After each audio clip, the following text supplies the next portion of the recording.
well, it's actually snapped. So you can't just use a standard Halfords primer, anything.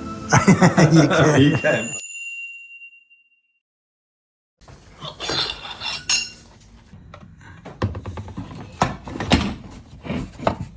And that is not the color. That is just grime, dirt, heat, whatever's in UV.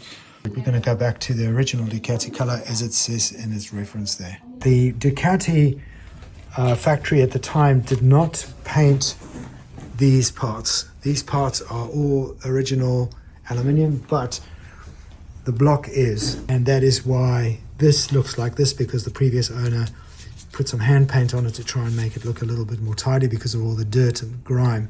But while we were getting this color, they've neatly put the other Ducati color in, which is the silver. So it's got a little bit of a metallic flake in it. So we're just going to go with that. So there we go. So the next time you see this block, it will look like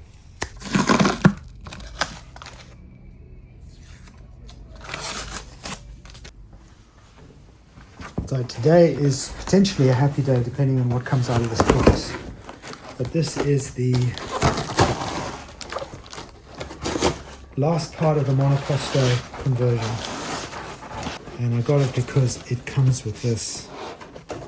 And I've got all the parts for this. It even has the label on it. So that's in very good condition. Okay, let me show you what is the difference between the Monoposto mudguard, or shall we say the protector, and the Bioposto. You can apparently use the Bioposto as a substitute. It is slightly different, as you'll see in a minute. It's particularly there where the shrouds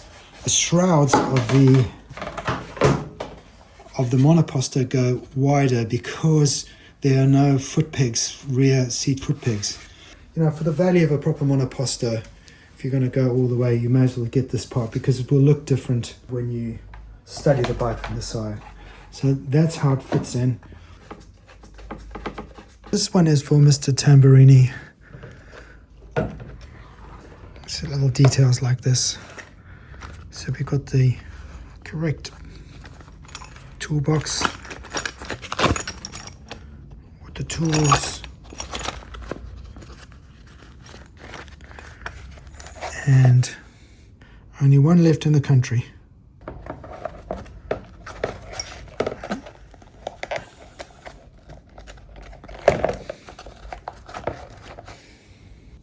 Ben. So, what Marek did last night. Marek, can you just explain to the subscribers why you haven't painted this? You didn't do what I asked you to do, which is to paint it gold, and now you just painted it. Is this the rustic look? No, we only primed it. Primed it with a special primer, all of these. So now we're just going to coat it with one coat of lacquer, and then we're going to put sealer primer leveler on there. So what I'm doing to get rid of these cracks in the lacquer, I use on this particular job, I use a super glue, very thin super glue, but you'll see by the time I'm done with this, those cracks will be hardly visible. So you can see now I'm literally right at the carbon. So I don't want to work anymore in that area. I want to try and get rid of that crack in the lacquer and down there. Then I'm going to put some super glue in this and see if it fills any of those cavities.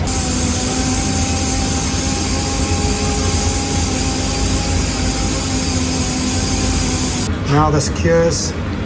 We'll sand it all back here and then we'll spray it with a clear coat. On this, the layup is not amazing compared to what we're used to seeing, but that's what it is. One of the things we're going to do, and we see if you look at these photographs of the fender, the front mudguard, is they look a little darker. What they do there is that they spray a tinted black over it, and then they put a clear coat on it, so a little bit more subdued, which is much nicer and more closer to the original. As you can see already, this has got a kind of a yellowy finish to it. I was trying to figure out whether this was just exposure, which it looks like. As you can see, this is quite yellow up here, even though I've sanded this back. This is UV for you. And then down here, which is under the saddle, is not so yellow.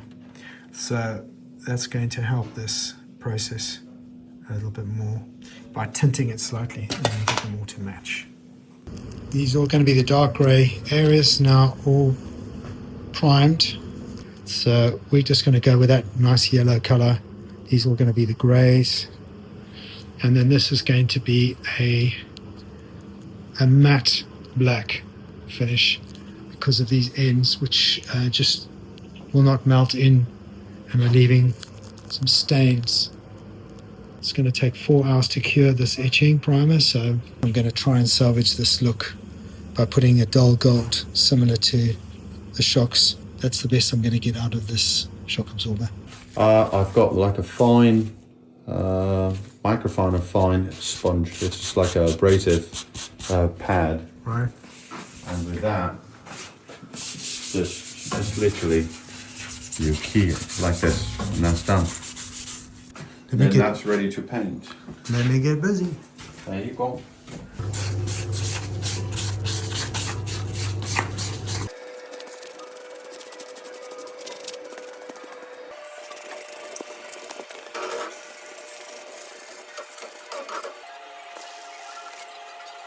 This is finished.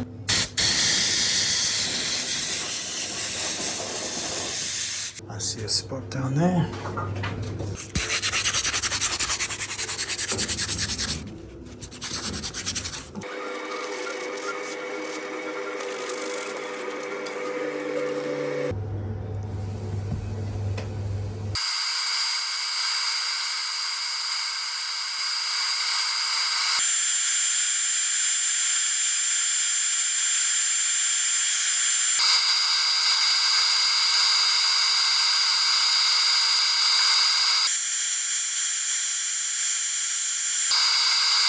We're going to spray tinted colour now, the correct colour,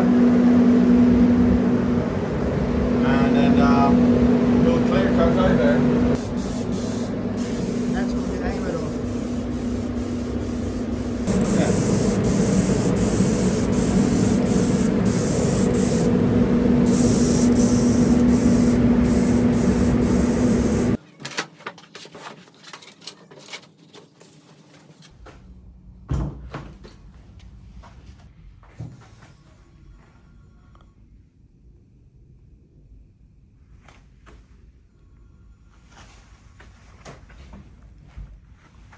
We now are ready to build. So unfortunately, the original idea of just cleaning this bike up was not possible. Once I looked deeper into it, this bike has really been a pleasant discovery. It's been in fairly good condition compared to my other bikes I've had. But there are some areas that need addressing, like the rust on this chassis. So this unfortunately had to be resprayed. I'm very happy with it. There's still some bits and pieces that we're doing now. So the black bits and tinting the carbon bits that go on, because they're all slightly different. I have to tell you that working on this Ducati has opened up a whole new level of respect for this bike. This bike is not only a great bike apparently to ride and 4 times winner, it is just such a beautifully designed conceptual idea. The way the chassis works, the way everything is modular, it comes out, but yet doesn't compromise on the bike's performance in any way. Very rare to see, and I don't think there's many motorcycles I've worked on that come close to this. I mean, the Japanese bikes are beautifully engineered, beautifully, very, very detailed, tolerances and so on. This is just good common sense design. It's a race bike, or the pedigree of it is the race bike, designed around pulling things out, putting them back in again, and getting them back on the track. And that's why we buy a piece of this for own pleasure and enjoyment, which is what made the 916 such a sought after bike at the time, so that you could actually buy one from the shop. So with that, let's get on with this. Let's see how far I go, and I'll see you on the other side.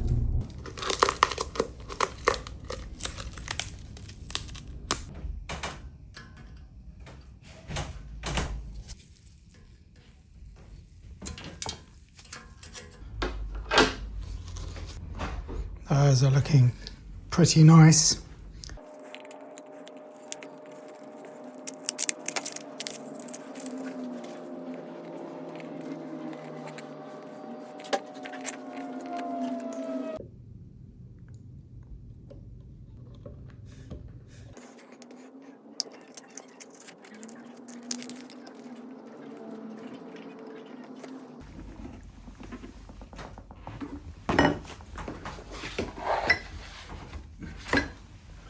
We are good to go. Engine wise, all done.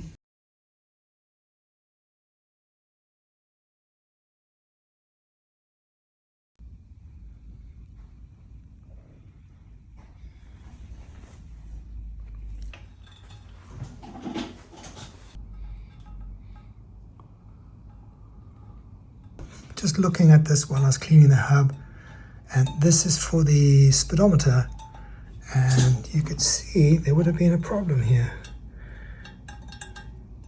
These little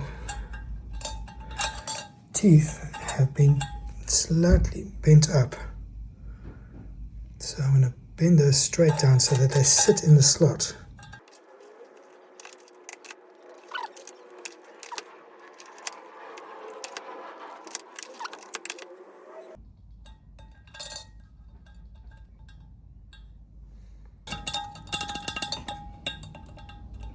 This is my next challenge, is to go through all these relays, clean them, tidy up all these connections, fix the fuse box, and close this sheath up here. I've got some spare bits, so this is going to have to come off, unfortunately. Yeah. All right. See what I can do there. So I'm replacing the fuses that were incorrectly placed, so I'm going to try and find the exact ones according to this. And the spare I will keep there.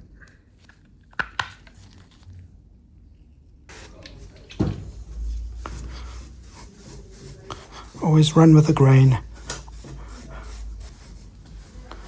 That's better. About as good as I'm going to get them.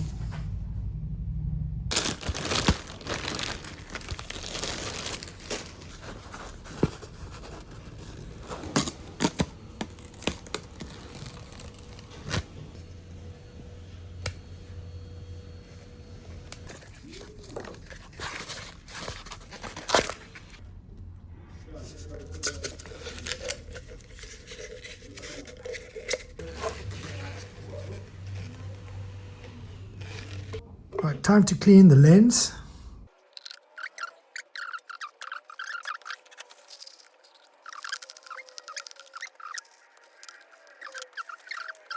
Wow, that's come up really good. This as well, you can see how cloudy that is. You don't want to scratch the glass. How's that, folks? Nice. So I've used this high heat matte finish black on the lenses,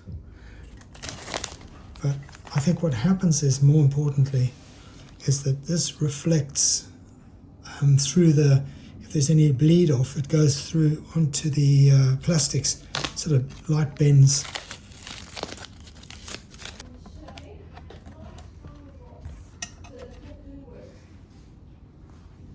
Cool.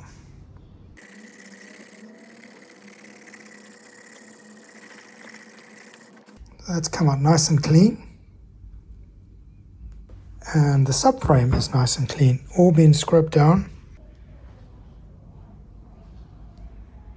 Very few little surface marks on here, So I'm just putting a very fine abrasive polish.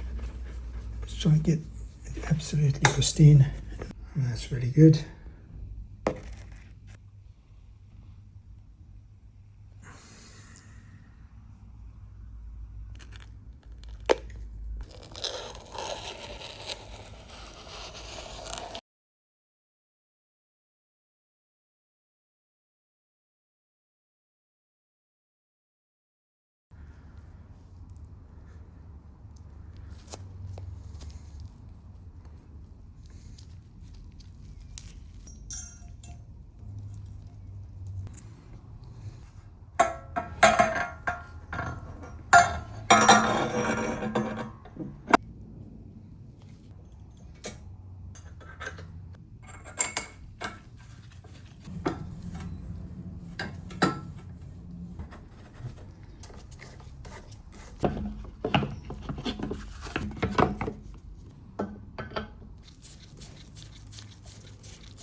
Like new.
I think that's right.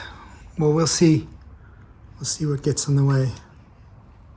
But we can't have it any closer to this side because the rear exhaust pipe is coming out of there. So this looks right. This feels good anyway. So we'll see once the engine's in. We're not far from putting the engine in. And there's just a little bit of painting left to do. And then those bits will go in. And then I have to figure out the loom on this side, where all that goes. Yeah, it's starting to look like a 916 now. Lovely gold. Gosh, they were pretty when they were new.